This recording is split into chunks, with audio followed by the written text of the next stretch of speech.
오늘 우리 함께 살펴볼 하나님의 말씀은요, 신약성경 사도행전입니다. 사도행전 20장 1절부터 16절 말씀 교독하겠습니다. 신약성경 221쪽에 있습니다. 사도행전 20장 1절부터 16절에 있는 말씀 교독하도록 하겠습니다. 제가 먼저 1절 읽겠습니다. 소요가 그침에 바울은 제자들을 불러 권한 후에 작별하고 떠나 마게도냐로 가니라.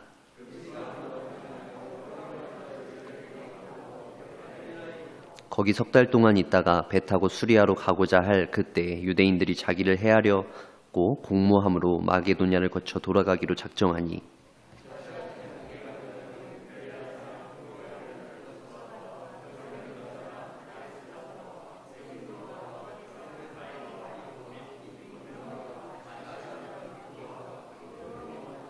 그들은 먼저 가서 드로아에서 우리를 기다리더라.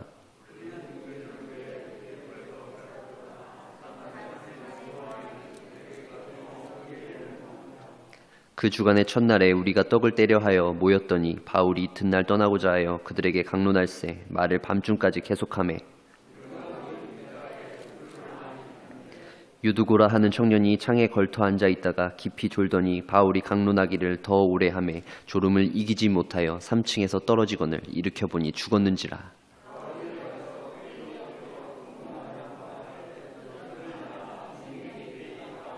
올라가 떡을 떼어 먹고 오랫동안 곧 날이 새기까지 이야기하고 떠나니라.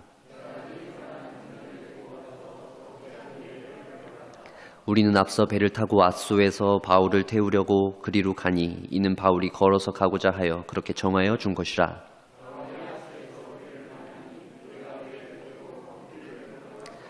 거기서 떠나 이튿날 기호 앞에 오고 그 이튿날 사모에 들르고 또 그 다음날 밀레도에 이르니라.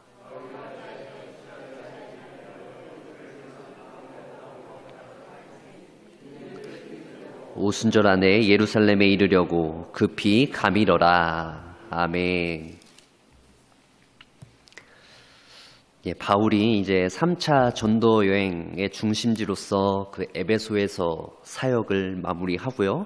이제 예루살렘을 향하여 갑니다.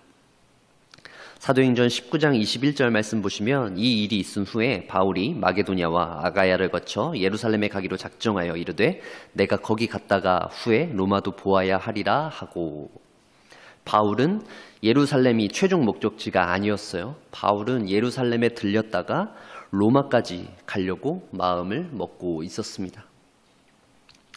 그 전에 로마로 가기 전에 예루살렘에 가서 바울이 해야 할 일이 있었기 때문이죠. 바로 어떤 일일까요? 이방인 교회, 바울이 전도 여행을 하면서 갔었던 그 이방인 교회들에 가서 그들과 함께 복음을 나누고 그들과 교제한 이후에 유대인들, 예루살렘에 있는 유대인들 이야기를 한 것이에요. 거기서 여러 가지 어려움으로 인해서 박해당하고 또 기근이 찾아와서 신앙생활을 온전히 할 수 없었던 그 유대인들, 그들을 위해서 이방인인 당신들이 좀 도와주십시오 라고 해서 그들에게 선물을 준비하게 한 것이죠. 바로 그들이 십시일반 모은 그 헌금을 가지고 예루살렘에 방문해서 그것을 전달함으로써 이제 유대인과 이방인들이 하나 되어질 수 있도록 바울이 노력한 것입니다. 사실 바울이 그동안 복음을 열심히 전하고 한 것은 자신의 이름과 어떤 명성을 위해서 한 것이 아니죠. 온갖 위험을 무릅쓰고 유대인들의 반대를 받아가며 그가 3차례의 이 여행을 감당한 것은 바울은 자신이 가지고 있던 그 사명으로 인함이고 또 그 사명에 따라서 유대인들과 이방인이 더 이상 분열하는 것이 아니라 그들이 예수 그리스도 안에서 하나가 되어질 수 있도록, 화해를 이룰 수 있도록 했던 것이 바울이 했던 아주 중요한 역할인 것입니다. 그들이 복음 안에서 하나 되어지는 것이죠. 그래서 그 구체적인 계획으로 유대인들과 이방인이 어떻게 하면 하나 될 수 있을까라고 고민하다가 생각해낸 것이 바로 이방인 교회들이 유대인들을 돕는 것이죠. 어려울 때 서로 도움으로 말미암아 서로 마음이 연결되어지고 우리는 그리스도 안에서 하나다라는 것을 초대교회 성도들이 알 수 있도록 한 것입니다. 그래서 바울은 그 구제 헌금을 모아서 이제 예루살렘으로 가려고 하는데요. 19장, 사도행전 19장 16절 하반절 말씀 보시면 이는 될 수 있는 대로 오순절 안에 예루살렘에 이르려고 급히 가미러라고 되어 있어요. D-데이를 언제로 잡았냐면 바로 오순절입니다. 이 오순절이 어떤 날이에요? 성령이 임한 날 아닙니까? 그때 가서 유대인들에게 그 예루살렘에 모여있는 그 유대인들에게 이 오순절이라고 하는 것은 아주 성령께서 임하셔서 초대교회가 시작되어지게 된 아주 역사적인 날이에요. 그때 바울이 그들의 마음이 잘 열렸을 때를 준비해서 그들에게 그 이방교회 사람들에게서 모은 그 헌금을 딱 전달하면 유대인들도 흡족하게 받아들이지 않을까 아주 철저하게 계획을 해서 바울이 간 것이죠. 근데 어쨌든 이 오순절이라고 하는 이 날짜를 맞추기 위해서 굉장히 분주하게 여정이 이어지는 것도 오늘 본문에서 볼 수 있는데요. 일단은 동행하는 사람들의 명단이 등장합니다. 4절 말씀 보시면 아시아까지 함께 가는 자는 베레아 사람 부로의 아들 소바더와 데살로니가 사람 아리스다고와 세군도와 더벳 사람 가이오와 및 디모데와 아시아 사람 두기고와 드로비모라. 아시아까지 함께 가는 사람이라고 되어 있지만 이 사람들이 아마 예루살렘까지 같이 갔을 것으로 생각되어지는데요. 어쨌든 바울과 함께 여행하는 이 사람들의 명단을 누가는 기록하고 있어요. 왜 이 사람들의 명단을 기록했는지 정확히 알 수는 없지만 학자들은 이 사람들이 아마도 그 각 지역을 대표하는 사람들로서 그들이 그 헌금을 가지고 움직였을 것이다 라고 생각해요. 오늘날처럼 뭐 은행이 잘 발달되어져 있는 것도 아니고 돈을 그냥 쏙 송금해버리면 되는 게 아니기 때문에 그들은 그 헌금을 잘 모아서 신뢰할 수 있는 사람에게 맡겨서 그들이 예루살렘까지 잘 전달할 수 있도록 이렇게 대표자들을 각 지역에서 세운 것인데요. 바로 그 사람들의 이름이 여기 등장하고 있는 것입니다. 결국 이 사람들과 함께 바울은 예루살렘으로 가려고 하고 있어요. 그래서 사실 저희가 오늘은 1절부터 16절까지 읽었지만 1절부터 6절 그리고 13절부터 16절까지는 바울이 막 어디를 열심히 다녔고 마게도냐와 헬라를 거쳐서 헬라는 아가야 그러니까 고린도 지역을 뜻하는데요. 헬라를 거치고 뭐 빌립보에서 배를 타고 드로아로 갔다가 또 거기서 아소, 미둘레네, 기오, 사모, 밀레도 이런 곳을 거쳐서 결국 최종 목적지가 어디예요? 예루살렘을 가려고 한다라는 그 바울의 어떤 일정을 보여주고 있어요. 결국 오순절 안에 도착해서 예루살렘을 가려고 한다라는 것을 누가가 보여주고 있는 것이죠. 그리고 그렇게 분주하게 움직이던 그 바울의 일행들에게 있어서 분주하게 움직이던 그 숨가쁜 순간에 오늘 우리가 주목해서 좀 살펴볼 사건이 바로 7절부터 나타나죠. 바로 그들이 그렇게 바쁜 와중에서 드렸던 그 예배의 모습입니다. 그렇게 바쁜 중에 무슨 예배냐 할 수 있을 것 같은데요. 7절 말씀을 한번 보시면 그 주간의 첫날에 우리가 떡을 떼려 하여 모였더니 바울이 이튿날 떠나고자 하여 그들에게 강론할세 말을 밤중까지 계속하매. 이 드로아라고 하는 곳에서 바울 일행은 한 일주일 정도 7일 일해라고 하죠. 머물렀던 것 같아요. 그 중에서 이 첫날 있었던 일을 누가가 기록하고 있는데요. 바울이 이제 다른 일정이 있어서 또 다른 곳으로 가봐야 했기 때문에 이 드로아에 있었던 사람들과 처음 날 만나서 이제 떡을 떼고 밤 늦게까지 강론을 계속하게 됩니다. 또 다음날 다른 곳으로 빨리 가봐야 되기 때문이죠. 그리고 여기서 강론하다라고 하는 말의 의미는 바울이 밤새 혼자서 이렇게 떠들었다라는 것이 아니라 일방적으로 얘기했다라는 것이 아니라 바울이 복음의 가르침을 쭉 이렇게 설명하고 이러면 거기 들어와 사람들이 또 궁금한 거 있으면 서로 질문하고 대답하고 이렇게 왔다 갔다 하면서 뭔가 이렇게 토론할 수 있는 형식의 어떤 그런 예배였다라는 것이죠. 그들이 밤새 그렇게 서로 이야기하면서 있었던 것이에요. 그래서 그 강론하기 이전에 또 어떤 순서가 있었나요? 저희가 지난 주일에 했던 것처럼 떡을 뗐습니다. 성찬인 것이죠. 초대교회에 있어서 이 모임에 있어서 가장 핵심이라고 한다면 이 성찬, 주의 몸을 떼서 서로 나누고 피를 나누는 이 성찬과 또 하나가 바로 이 말씀 강론입니다. 이것이 굉장히 중요한 역할을 했었던 것이죠. 오늘날 우리가 드리고 있는 이 예배와 순서가 좀 다르고 형식도 다르지만 중요한 것은 바로 그 떡을 땜과 말씀을 나눔을 통해서 하나님 나라의 그 복음과 예수 그리스도를 기억하고 그가 행하신 일들을 우리의 삶 가운데 적용하는 것, 그것이 아주 중요했던 것이죠. 그리고 그 일들을 특별히 이 드로아에서 밤중까지 계속했다는 사실입니다. 시간을 정해놓고 딱 하는 것이 아니라 밤중까지 했다는 것이에요. 사랑하는 성도 여러분, 바울은 다음 날 떠나야 했어요. 이제 바울이 언제 떠나면 다시 그곳에 올지 모르는 상황입니다. 그래서 그들은 바울을 붙잡고 더 열정적으로 가르침을 얻고자 했겠죠.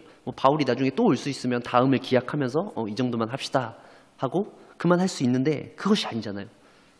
그렇기 때문에 밤중까지 할 수밖에 없었던 것이죠. 그들의 그 열정적인 모습을 한번 보세요. 우리나라도 처음 예수 믿고 우리 신앙의 선배들이 신앙생활을 할 때 막 사경회도 하고 부흥회도 하면서 먼 거리를 마다하고 정말 그 예배를 드리기 위해서 그들이 보여주었던 그 열정, 하나님의 말씀을 배우기 위해서 힘썼던 그들의 모습에 대해서 들은 기억이 있습니다. 우리의 신앙의 선배들과 같이 이스라엘의 그 초대교회 역시도 마찬가지로 그렇게 열정적인 모습이었던 것이죠.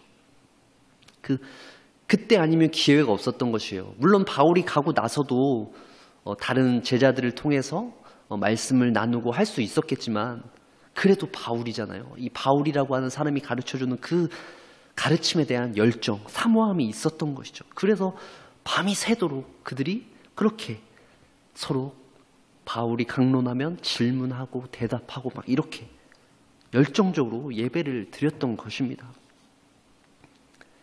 다들 낮에는 열심히 일을 했을 것이에요. 낮에는 놀다가 밤에 모여서 그렇게 예배드린 것이 아니죠. 낮에는 각자의 생계를 위해서 열심히 일하다가 밤에 그렇게 모여서 예배를 드리면 얼마나 피곤했겠습니까?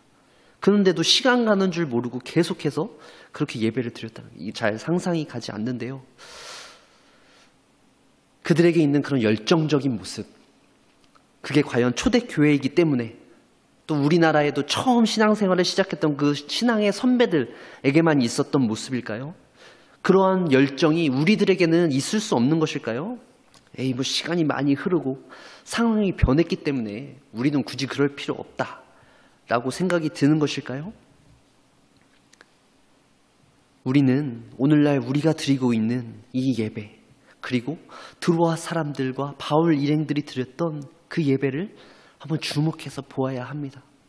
넓은 다락에 모여서 등불을 켜고 뭔가 이렇게 잘 갖춰주지 않은 것이죠. 하지만 그럼에도 그 복음을 배우고자 하는 그들의 그 열정이 느껴지는 것이죠. 어두운 와중에서도 서로 모여서 막 그렇게 열띤 토론을 하며 서로 막 눈에 불을 켜면서 그 복음을 듣고자 하는 그들의 그 열정, 이런 열정이 우리에게도 다시 회복되어야 하지 않겠습니까? 사랑하는 성도 여러분, 우리가 하나님 앞에 드리는 예배, 그 예배는 초대교회 성도들이 드렸던 예배와 다르지 않습니다. 비록 순서와 형식, 그들이 물론 밤중까지 못 드렸다고 하더라도 그들의 열정과 오늘 지금 우리 예배, 이 자리에 나와서 예배 드리고 있는 여러분들의 열정, 저는 너무나 존중합니다. 여러분들의 열정도 저는 다르지 않다라고 생각합니다. 우리가 살아계신 하나님 앞에서 살아갈 때 그분만을 높이고 그분이 우리의 왕이시다는 사실을 지금 이 시간 온 마음 그리고 온 정성을 다해서 우리가 고백하지 않나요? 굳이 밤을 새서 하지 않더라도 우리가 집중해서 정말 약속되어진 이 시간 하나님 앞에 드린다면 저는 그것도 엄청난 열정이라고 생각합니다. 꼭 밤중까지 드려야 할 만한 열정이 있는 예배다, 그게 정말 진실한 예배다라는 것이 아니죠.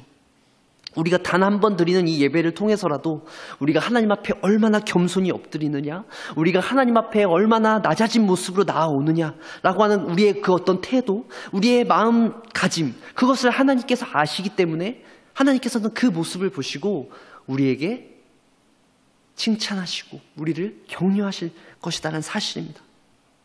사랑하는 성도 여러분, 우리가 드리는 이 예배, 우리가 오늘 피곤한 몸을 이끌고 주님 앞에 나와서 드리는 이 예배가 주님 앞에 귀하게 상달되어지는 정말 초대교회의 그 열정적인 예배와 버금갈 정도로 다르지 않다는 사실을 가지고 여러분들이 자부심을 가지고 하나님 앞에 힘있게 드릴 수 있는 그런 예배가 되어지길 소망합니다. 자, 그럼 두 번째로 우리가 이 예배를 드릴 때 우리가 드리는 이 예배의 특징이 하나 있는데요. 바로 그 특징은 우리 가운데 있는 어떤 그 생명입니다. 우리가 드리고 있는 이 예배에는 하나님께서 주시던 그 생명이 있다는 사실인데요. 우리 10절 말씀을 다 함께 읽어보도록 하겠습니다. 바울이 내려가서 그 위에 엎드려 그 몸을 안고 말하되 떠들지 말라, 생명이 그에게 있다 하고. 밤중까지 계속 되어지고 있는 그 강론, 그 예배를 통해서 굉장히 피곤했던 한 청년이 있었던 것 같아요. 그 이름이 유두고라고 하는 청년인데요. 그는 창에 걸터 앉아 있다가 3층에서 떨어졌어요. 그래서 아마 즉사했던 것으로 보입니다. 사람들이 내려가서 일으켜보니 죽은 것으로 확인이 되었어요. 그래서 바울은 내려가서 그 위에 엎드려서 그 몸을 안고 이야기했습니다. 떠들지 말라. 생명이 그에게 있다. 생명이 그에게 있다. 생명이 그에게 있다는 말이 무엇인가요? 아직 안 죽었어. 그에게 숨이 붙어 있어. 이 말입니까? 그렇지 않죠. 열왕기상 17장 21절 말씀 보시면 그 아이 위에 몸을 3번 펴서 엎드리고 여호와께 부르짖어 이르되 내 하나님 여호와여 원하건대 이 아이의 혼으로 그의 몸에 돌아오게 하옵소서 하니. 열왕기하 4장 34절입니다. 아이 위에 올라 엎드려 자기 입을 그의 입에, 자기 눈을 그의 눈에, 자기 손을 그의 손에 대고 그의 몸에 엎드리니 아이의 살이 차차 따뜻하더라. 이어서 마가복음 5장 39절이에요. 들어가서 그들에게 이르시되 너희가 어찌하여 떠들며 우느냐. 이 아이가 죽은 것이 아니라 잔다 하시니. 엘리야 선지자가 사르밧 과부에게 있는 그 아이가 죽었을 때 그 아이의 위에 엎드려서 하나님 앞에 기도했죠. 엘리사 선지자 역시도 마찬가지입니다. 수넴 여인의 아이가 죽었을 때 그 아이 위에 엎드려서 기도했을 때 그 아이가 어떻게 되었나요? 살아났어요.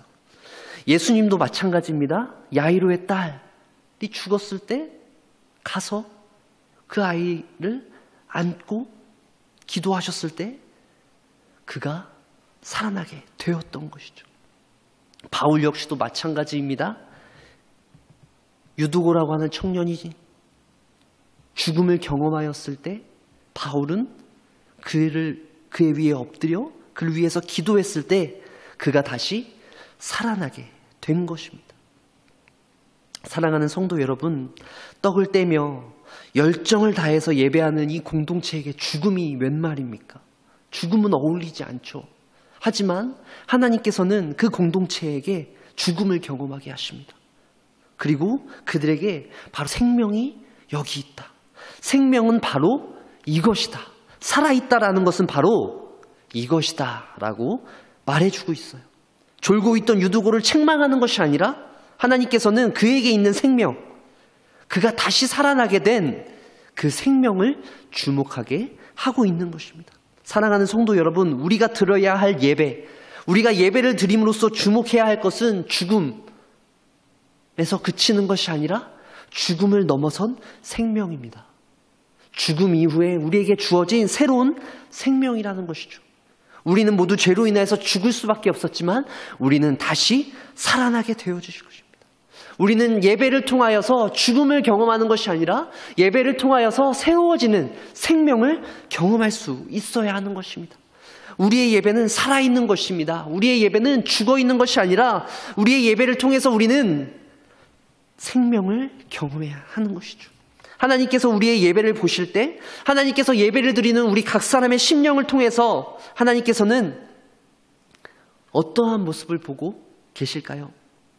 우리의 열정적인 찬양의 모습, 우리의 그 기도의 모습도 있겠지만 하나님께서 우리가 이 예배를 준비하는 그 모습, 그리고 예배 자리에 나와서 정말 집중해서 하나님 앞에 예배 드리고자 하는 여러분들의 그 마음과 여러분들의 그 자세를 보시지 않겠습니까?